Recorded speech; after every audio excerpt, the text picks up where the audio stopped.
En effet, ce contrat de don qui s'inscrit dans le cadre du programme Assistance aux projets locaux APL, contribuant à la sécurité humaine du Japon, confirme une vision que nous partageons de l'importance que revêt l'éducation de nos enfants. Face au constat d'un besoin crucial, voire vital, de réhabilitation de cette école, l'association Lumière pour l'enfance Kumbagaulo a donc initié un projet soumis à notre partenaire, l'ambassade du Japon, qui a accepté de nous accompagner par un don de 70 000 € qui permettra, sur une durée de 2 mois, la réhabilitation de 12 salles de classe, la réfection de la bibliothèque, de la salle des professeurs et des toilettes, et l'aménagement du cadre de vie.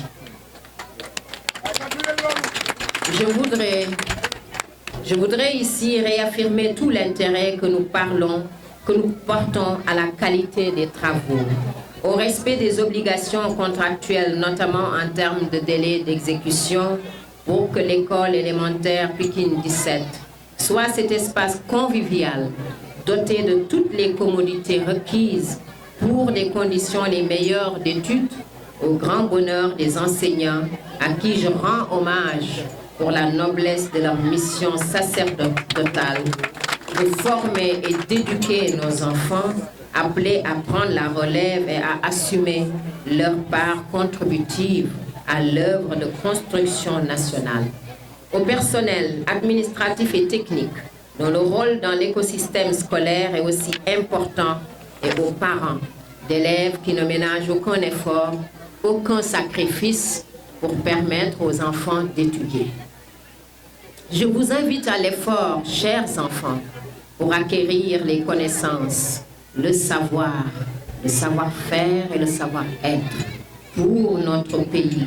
pour demain assumer la plénitude de votre citoyenneté au service de notre pays. Honorez vos parents et enseignants pour les immenses sacrifices consentis, travailler et vivre décemment et dans les conditions les meilleures. C'est notre souhait,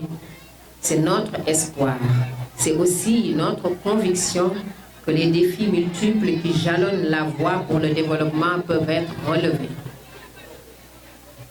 L'actualité récente et en cours le confirme, et je voudrais saluer la maturité du peuple sénégalais qui vient d'écrire une nouvelle page de son histoire par une élection libre et démocratique, et féliciter le nouveau président de la République, son Excellence Bassirou Diomaye Faye, et lui souhaiter plein succès dans l'accomplissement